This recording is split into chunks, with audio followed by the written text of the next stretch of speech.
prováveis escalações aí. Vamos até começar com o adversário, com o Fluminense, que a gente tem um canal bem um conteúdo bem bacana aqui do Vitor Lessa, que faz um conteúdo sobre o Fluminense e tudo mais, trazendo algumas novidades e até uma surpresa aí, na minha opinião, sobre a provável escalação do Fluminense para hoje. Vamos ouvi-lo. Fala, Vitor Lessa, canal do Lessa lá, que cobre o Flusão. Vou falar com vocês desse Fluminense que entra em campo nesta quinta-feira, diante do Cruzeiro, no primeiro jogo após a campanha, a excelente campanha que o Fluminense fez na Copa do Mundo de Clubes, chegando até a semifinal. E hoje o time do técnico Renato Gaúcho retoma a boa campanha também que vinha fazendo no Campeonato Brasileiro. E de cara, o Renato já tem que lidar com um grande desafio, um grande problema, que é perder o seu principal jogador, John Arias, que está vendido para o Wolverhampton na Inglaterra. Mas até o momento que a gente tem de informação é de que o Arias entrará em campo hoje normalmente. Tá? A negociação foi encaminhada ontem à noite. Ainda há um acerto financeiro que resta entre John Arias e o clube inglês, mas isso deve ser resolvido ao longo desses dias. A expectativa de que o contrato seja assinado até amanhã. Então, ele ainda é jogador do Fluminense e se nada mudar de última hora, se poderia acontecer uma conversa, o Renato identificar que o Arias não está com a cabeça no Fluminense, sempre possível. Mas, a princípio, esse jogo contra o Cruzeiro vai marcar a despedida de John Arias vestindo a camisa do Fluminense. Tá? Em relação aos demais jogadores, ao provável time que o Fluminense vai levar a campo para o jogo de logo mais. O que a gente tem de informação até o momento é que o Renato ele testou algumas opções e não dá ainda para cravar um time titular com toda certeza. Mas ele deve voltar para o esquema com 2 zagueiros, a tendência é essa, e levar a campo um 4-3-3 ou um 4-2-3-1, como preferir, começando com Fábio, Samuel Xavier, Thiago Silva, Freitas e René, Hércules, Martinelli e Nonato, o trio de volantes. No ataque, John Arias. Aí tem uma briga muito grande aí entre Serna, Soteldo, que chegou recentemente durante a Copa do Mundo, Keno e também Canóbio. São 4 jogadores por uma vaga. A tendência é que o Soteldo tenha a oportunidade de começar como titular.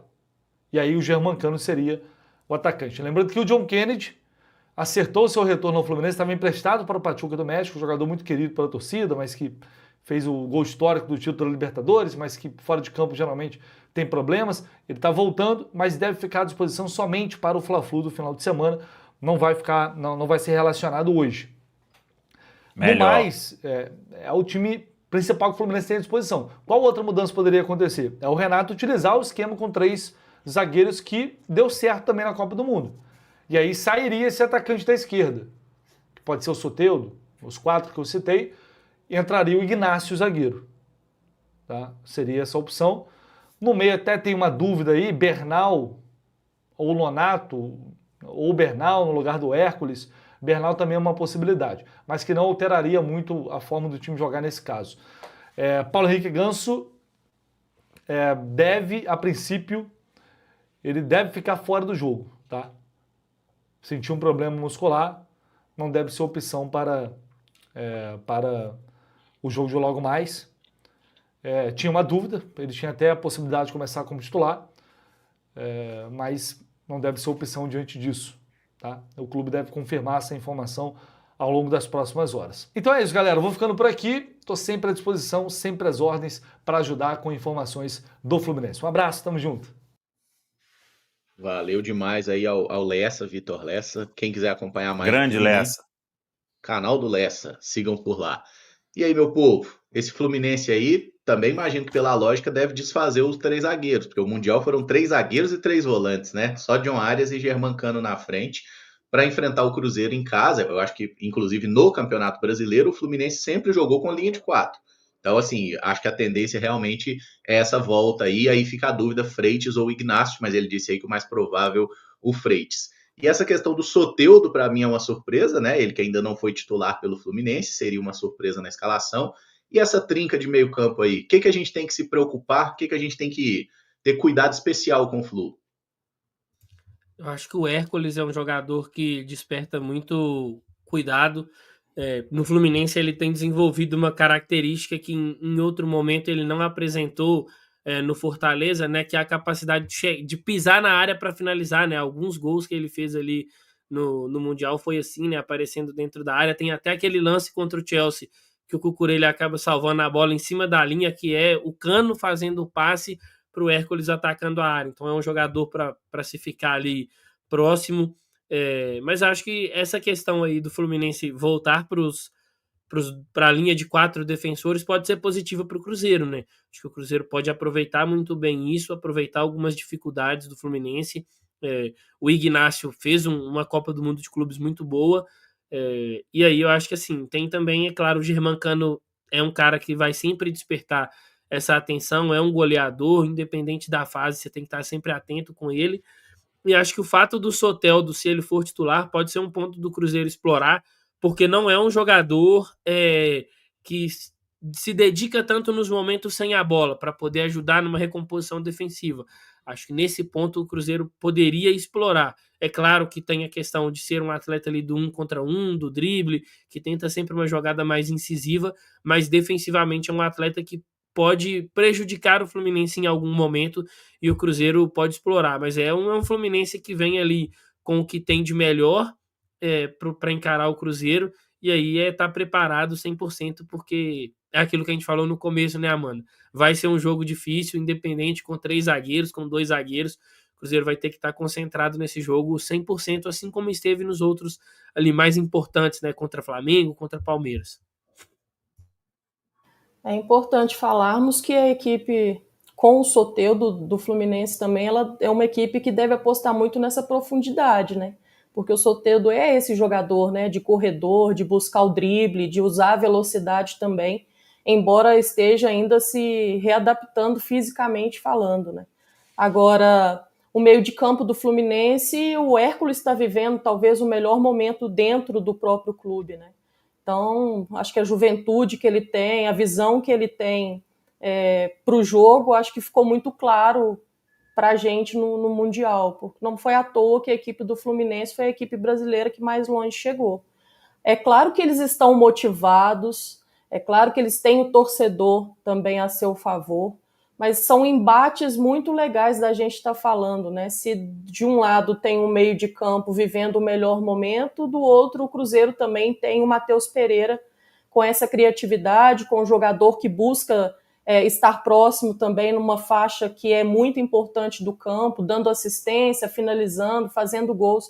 Acho que isso também é importante, enaltecer o trabalho do Cruzeiro e esses confrontos, né? Acho que o Cruzeiro pode explorar um pouco na questão de ter o René pelo lado esquerdo do campo do Fluminense, e aí atacar, né, ser esse jogador, principalmente o Christian, né, que vai tentar fazer esse embate. É legal da gente poder acompanhar. O Pedro falou sobre o ataque do Fluminense, né? O ataque do Fluminense tem um pouco dessa experiência também, né? Porque é um goleador que em outros tempos dentro do clube, o Cano, foi e é muito importante para eles, está tentando resgatar esse melhor momento das últimas temporadas, ainda com o Renato Gaúcho não conseguiu ser o titularíssimo, mas vem buscando essa regularidade dentro do campo. Um jogo difícil, isso não é um jogo fácil, mas mesmo sabendo de tudo isso, se a gente pegar peça por peça e fizer um comparativo, eu ainda vejo o Cruzeiro à frente. Acho que existe uma mentalidade muito grande que favorece o Cruzeiro. O Cruzeiro é um time que se importa com o coletivo, que busca o jogo coletivo, e isso em algum momento pode prevalecer também dentro do campo. Jogo, para mim, de detalhes. Tomara que o Cruzeiro saiba lidar melhor do que a equipe do Fluminense nesses detalhes. O time que o Lessa passou aí não é um time fraco, né? Tem bons jogadores, uma turma que... claro que a motivação ali no Mundial, na Copa do Mundo de Clubes, ela era muito alta, né? Por você enfrentar os grandes ali da Europa, e o Fluminense ele foi avançando e fazendo uma grande campanha, né? E essa turma volta aí, o Hércules volta em outro cenário, Martinelli jogando muita bola, o Arias, né, tem que ver essa questão aí. Falando sério, né? Eu acho uma temeridade você colocar um jogador vendido, hein? Claro que ele é muito profissional, né? Mas é um risco que se corre, né? Por estar ali em contato e tudo, mas se ele não jogar, acho que é melhor para o Cruzeiro. Se jogar, tem que ser marcado e marcado muito bem. Agora, tem um Thiago Silva experiente demais, que controla ali as ações na zaga, né? Não aguenta muita intensidade, mas sabe encurtar espaços, né? O Fluminense volta em um outro cenário. Ele já vinha fazendo uma boa campanha no Campeonato Brasileiro. E acho que volta aí num momento. Se fosse enfrentar o Fluminense antes da Copa do Mundo de Clubes e agora, acho que antes era melhor. Mas é jogo aí para testar também, né? Para ver como o Cruzeiro vai estar aí. A gente já melhorou bem a campanha fora de casa. Agora, seria aí muita coisa em jogo para a gente voltar a vencer no Novo Maraca, voltar a vencer o Fluminense, acho que desde 2008, né? Que não ganha aqui no Rio. Então, tem muitos fatores aí para tornar esse jogo ainda melhor, viu, Caramujo? No Rio desde 12, né, Samuca? Desde No 8 Maraca, no né? Maraca, né? Isso.